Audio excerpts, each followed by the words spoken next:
আজকের নবম দশম শ্রেণীর বিষয় বিজিএস অধ্যায় দ্বিতীয় স্বাধীন বাংলাদেশ। এই অধ্যায় থেকে আজকের আমাদের আলোচনার বিষয় পরীক্ষা 2.2 স্বাধীন বাংলাদেশ পুনর্গঠনে বঙ্গবন্ধুর শাসনামল ও পরবর্তী ঘটনাবলী। এগুলোর থেকে আজকের এই পরীক্ষার থেকে আজকের আমাদের আলোচনার বিষয় যুদ্ধ বিধ্বস্ত দেশ গঠন প্রক্রিয়া নিয়ে। এই বিষয়গুলো নিয়ে আমাদের আজকের এই ক্লাসে আলোচনা করা হবে। মূলত 1971 সালের 16 ডিসেম্বর পাকিস্তানি হানাদার বাহিনীর আত্মসমর্পণের মধ্য দিয়ে কিন্তু বাংলাদেশের মুক্তিযুদ্ধের চূড়ান্ত বিজয় অর্জিত হয় এবং 22শে ডিসেম্বর স্বাধীন বাংলাদেশ সরকার মুজিবনগর সরকার শাসন ক্ষমতা গ্রহণ করে 1971 সালের 10ই এপ্রিলের স্বাধীনতা ঘোষণার অনুযায়ী দেশ পরিচালিত হতে থাকে এবং 1972 সালের 10ই জানুয়ারি স্বাধীনতার মহান স্থপতি জাতির জনক বঙ্গবন্ধু শেখ মুজিবুর রহমান স্বাধীন বাংলাদেশে ফিরে আসেন এবং সরকার প্রধানের দায়িত্বভার গ্রহণ করেন। যুদ্ধ বিধ্বস্ত বাংলাদেশের সামগ্রিক পুনর্গঠন, ভারতে অবস্থানরত 1 কোটি শরণার্থীর পুনর্বাসন, সংবিধান প্রণয়ন, নতুন নির্বাচন অনুষ্ঠান, ভারতের মিত্রবাহিনীর সদস্যদের ফেরত পাঠানো, বিশ্বের বিভিন্ন রাষ্ট্রের স্বীকৃতি আদায় ইত্যাদি তার শাসনামলের উল্লেখযোগ্য অর্জন সমূহ। এবং 1975 সালের 15ই আগস্ট স্বাধীনতা বিরোধী অপশক্তির চক্রান্তে কতিপয় বিপদগামী সামরিক কর্মকর্তার অভ্যুত্থানে বিদেশে অবস্থানরত 2 কন্যা শেখ হাসিনা ও শেখ রেহানা ব্যতীত পরিবারের সকল সদস্য সহ স্বাধীন বাংলাদেশের মহান স্থপতি জাতির জনক বঙ্গবন্ধু শেখ মুজিবুর রহমান নৃশংস হত্যাকাণ্ডের শিকার হন। তো এখন আমরা দেখব এই যুদ্ধ বিধ্বস্ত দেশ গঠন প্রক্রিয়ার মধ্যে কি কি ছিল এবং কিভাবে এই কাজটি জাতির জনক বঙ্গবন্ধু শেখ মুজিবুর রহমান করেছিলেন। বাংলাদেশ যখন স্বাধীন হয় তখন চারদিকে ছিল স্বজন হারানোর বেদনা, কান্না, হাহাকার আর ধ্বংসযজ্ঞ।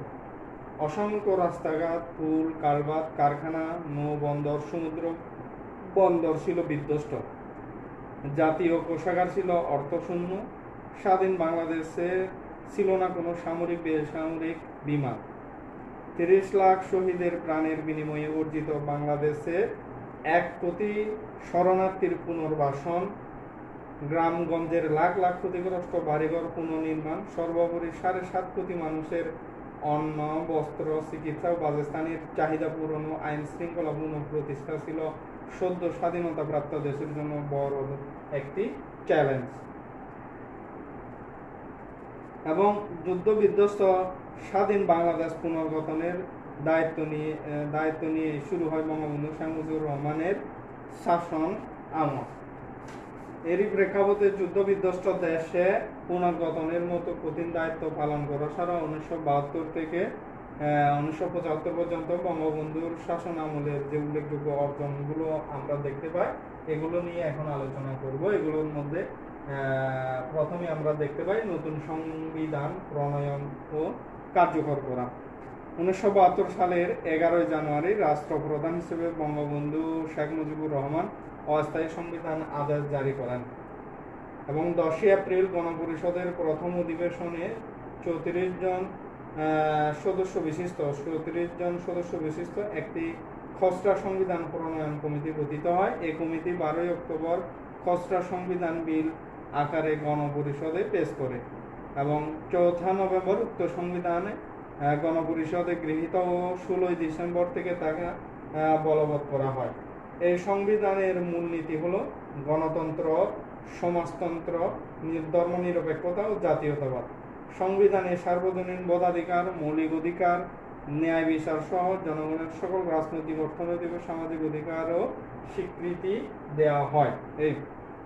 এরপরে গণপরিষদ 1972 সালের 23 মার্চ বঙ্গবন্ধু বাংলাদেশ গণপরিষদ নামে একটি আদেশ জারি করেন। এই আদেশ বলে 1970 সালের সাধারণ নির্বাচনে জাতীয় ও প্রাদেশিক পরিষদের নির্বাচিত সদস্যগণ গণপরিষদের সদস্য বলে পরিগণিত হন এবং 1972 সালের 10 এপ্রিল গণপরিষদের প্রথম অধিবেশনে দেশের জন্য প্রয়োজনীয় আইন কানুন পাস ও কার্যকর করা সম্ভব হয়। বাংলাদেশে গণতন্ত্রের অগ্রযাত্রায় এটি অতীব গুরুত্বপূর্ণ বা তাৎপর্যপূর্ণ ঘটনা। এরপরে পরিত্যক্ত কারখানা জাতীয়করণ। স্বাধীনতার পর আদমজী সহ বিভিন্ন কলকারখানার পাকিস্তানি অবাঙালি শিল্পপতিরা বাংলাদেশ ত্যাগ করলে বঙ্গবন্ধু সরকার 1972 সালে সেগুলো রাষ্ট্রীয় মালিকানা এনে বাংলাদেশের সম্পদে পরিণত করেন। কারখানা জাতীয়করণের ফলে শ্রমিকরা রাষ্ট্রীয় সম্মানজনক অবস্থানে চলে আসেন তখন। এরপরে আসতেছে প্রাথমিক বিদ্যালয় জাতীয়করণ। পাকিস্তান আমলে প্রাথমিক বিদ্যালয়গুলোতে কর্মরত শিক্ষকগণ সরকারের কাছ থেকে সামান্য বেতন ভাতা পেতেন এবং বঙ্গবন্ধু প্রায় 38,000 প্রাথমিক বিদ্যালয়কে জাতীয়করণ করেন। এর মাধ্যমে রাষ্ট্র প্রাথমিক শিক্ষার দায়িত্ব গ্রহণ করে। এরপরে নতুন শিক্ষানীতি প্রণয়ন কমিটি। বঙ্গবন্ধুর সরকার 1972 সালে বিশিষ্ট বিজ্ঞানী ডক্টর খুদরত খুদাকে প্রধান করে একটি শিক্ষা কমিশন গঠন করে। এই কমিটি 1974 সালে একটি গণমুখী বিজ্ঞানভিত্তিক শিক্ষানীতির রূপরেখা উপস্থাপন করে। এভাবে বঙ্গবন্ধুর সরকার দেশের জন্য একটি যুগোপযোগী শিক্ষা ব্যবস্থা গঠনের উদ্যোগ গ্রহণ করেছিল। এরপরে আসতেছে রিলিফ প্রদান ও রেশনিং প্রথা। 1972 সালে বঙ্গবন্ধু ক্ষতিগ্রস্ত পরিবার এবং মানুষকে বিদেশ থেকে প্রাপ্ত কম্বল, খাদ্যদ্রব্য ও অর্থ সাহায্য বন্টন করেন। এছাড়া শহর ও গ্রাম পর্যায়ে ব্যাপকভাবে ন্যায্য মূল্যে খাদ্যদ্রব্য সহ বিভিন্ন পণ্য সামগ্রী ক্রয় করার জন্য রেশনিং ব্যবস্থাও চালু করেন। যুদ্ধ বিধ্বস্ত দেশে সহায় সম্বলহীন মানুষকে সাহায্যের জন্য এটা ছিল এক অসাধারণ মানবিক পদক্ষেপ। এরপরে আসতেছে 1973 সালের সাধারণ নির্বাচন।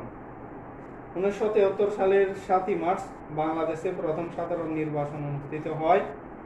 নির্বাচনে নিরঙ্কুশ বিজয় লাভ করে বাংলাদেশ আওয়ামী লীগ। বঙ্গবন্ধুর নেতৃত্বে দ্বিতীয় মেয়াদে সরকার গঠিত হয় এবং বাংলাদেশ গণতন্ত্রের ইতিহাসে এই নির্বাচনের গুরুত্ব অনেক রয়েছে। এরপরে আসতেছে নতুন অর্থনৈতিক পাঠশালা পরিকল্পনা। বঙ্গবন্ধুর সরকার দেশকে অর্থনৈতিকভাবে সমৃদ্ধ করার জন্য একটি পরিকল্পনা কমিশন গঠন করে এবং প্রণীত হয় পঞ্চবার্ষিকী পরিকল্পনা। কমিশনের সুপারিশ মোতাবেক বঙ্গবন্ধু যুদ্ধবিধ্বস্ত দেশকে নতুনভাবে গড়ে তোলার জন্য ব্যবসা, বাণিজ্য, শিল্প, কৃষি সহ বিভিন্ন খাতকে ঢেলে সাজানোর উদ্যোগ গ্রহণ করেন এবং 1972 সাল পর্যন্ত বকেয়া সুদ সহ কৃষি জমির খাজনা মওকুফ করে দেওয়া হয়। এই গেল। এরপরে আসতেছে শোষণহীন সমাজ গঠনের লক্ষ্যে দ্বিতীয় বিপ্লবের কর্মসূচি। মুক্তিযুদ্ধের সীমাহীন ক্ষয়ক্ষতি কাটিয়ে উঠতে বাংলাদেশ যখন ব্যস্ত, তখন আন্তর্জাতিক বাজারে খাদ্য ও তেলের মূল্য বৃদ্ধি পায় এবং 1973-74 সালের বন্যায় দেশে খাদ্য উৎপাদন দারুণভাবে ব্যাহত হয়। এসবের ফলে দেশে খাদ্য সংকট সৃষ্টি হয়। সর্বোপরি দেশের অভ্যন্তরে মজুতদার, দুর্নীতিবাজ এবং ষড়যন্ত্রকারী গোষ্ঠী তৎপর হতে থাকে। বঙ্গবন্ধুর সরকার জনগণের অর্থনৈতিক মুক্তি এবং শোষণহীন সমাজ গঠনের লক্ষ্যে Awami League, nap, communist party সহ বিভিন্ন দল নিয়ে বাংলাদেশ কৃষক শ্রমিক আওয়ামী লীগ বাকশাল গঠন করেন এবং গণমানুষের জীবন মান উন্নয়নের লক্ষ্যে দেশের আর্থসামাজিক ও রাজনৈতিক ক্ষেত্রে বঙ্গবন্ধুর নতুন একটি ব্যবস্থা প্রবর্তনেরও উদ্যোগ নেন। এটিকে জাতির জনক দ্বিতীয় বিপ্লব বলে অভিহিত করেন। এই গেল দ্বিতীয় বিপ্লবের কর্মসূচি। এরপরে আসতেছে পররাষ্ট্রনীতি। পাকিস্তানের কারাগার থেকে মুক্তি পেয়ে 1972 সালের 10 জানুয়ারি ঢাকায় পদার্পণ করে বঙ্গবন্ধু বলেন, বাংলাদেশ শান্তিতে বিশ্বাস করে, কারো প্রতি বৈরী আচরণ সমর্থন করবে না। তিনি স্পষ্ট ভাষায় ঘোষণা করেন, সকলের সাথে বন্ধুত্ব কারো সাথে শত্রুতা নয়, এই নীতির ভিত্তিতে বাংলাদেশের পররাষ্ট্র নীতি নির্ধারিত হবে। তিনি বাংলাদেশকে স্বীকৃতি প্রদান এবং পুনর্গঠনে সহযোগিতা প্রদানের জন্য আন্তর্জাতিক সম্প্রদায়কে অনুরোধ করেন। ফলে স্বল্প সময়ের মধ্যে 140টি দেশ বাংলাদেশকে স্বাধীন সার্বভৌম দেশ হিসেবে স্বীকৃতি প্রদান করে এবং সোভিয়েত ইউনিয়ন চট্টগ্রাম বন্দরকে মাইনমুক্ত করার সহ নানাভাবে সহযোগিতার হাত সম্প্রসারণ করে। অন্যান্য বন্ধুভাবাপন্ন দেশও কিন্তু খাদ্যদ্রব্য এবং ত্রাণ সামগ্রী দিয়ে এগিয়ে আসতে থাকে। এরপরে আস্তে আস্তে ভারতীয় মিত্র বাহিনীর ফেরত যাওয়া। বাংলাদেশের মুক্তিযুদ্ধে ভারতের সেনাবাহিনী মিত্রবাহিনী হিসেবে অংশগ্রহণ করেছিল। পাকিস্তানি বাহিনীকে পরাজিত করার ক্ষেত্রে তাদের গুরুত্বপূর্ণ অবদান অবিস্মরণীয়। ভারতীয় বাহিনীর উপস্থিতি নিয়ে দেশে বিদেশে বিভিন্ন মহলকে অপপ্রচারের সুযোগ না দিয়ে বঙ্গবন্ধু ভারতের প্রধানমন্ত্রী মিসেস ইন্দিরা গান্ধীর সরকারকে মিত্র বাহিনীর সদস্যদের ফিরিয়ে নেওয়ার অনুরোধ করেন এবং 1972 সালের মার্চ মাসে কিন্তু মিত্র বাহিনী বাংলাদেশ ছেড়ে ভারতে ফিরে যায়। বিশ্ব ইতিহাসে বিদেশি সৈন্যদের এত দ্রুত স্বদেশে ফিরে যাওয়ার নজির খুবই বিরল। এতে আন্তর্জাতিক ক্ষেত্রে বাংলাদেশের ভাবমূর্তি উজ্জ্বল হয়। আর এটা কিন্তু বঙ্গবন্ধুর নেতৃত্বের যোগ্য নেতৃত্বের প্রমাণ পাওয়া যায়। এরপরে আসতেছে আন্তর্জাতিক বিশ্বে বাংলাদেশ। 1972 সালে বাংলাদেশ ব্রিটিশ কমনওয়েলথের এবং 1974 সালের 17 সেপ্টেম্বর জাতিসংঘের সদস্যপদ লাভ করেন। বঙ্গবন্ধু জাতিসংঘের সাধারণ পরিষদের অধিবেশনে বাংলায় প্রথম ভাষণ প্রদান করেন এবং এছাড়া বাংলাদেশ জোট নিরপেক্ষ আন্দোলনেরও সদস্যপদ লাভ করে। বিশ্ব শান্তি পরিষদ বঙ্গবন্ধুকে জুলিও করে শান্তির পদকে ভূষিত করে।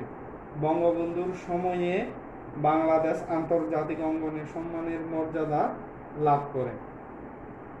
যুদ্ধবিধ্বস্ত একটি সদ্য স্বাধীন রাষ্ট্রের হাল ধরতে গিয়ে বঙ্গবন্ধুর নেতৃত্বাধীন আওয়ামী লীগ সরকারকে দেশে বিদেশে নানা ষড়যন্ত্র প্রাকৃতিক দুর্যোগ মোকাবিলা করতে হয়।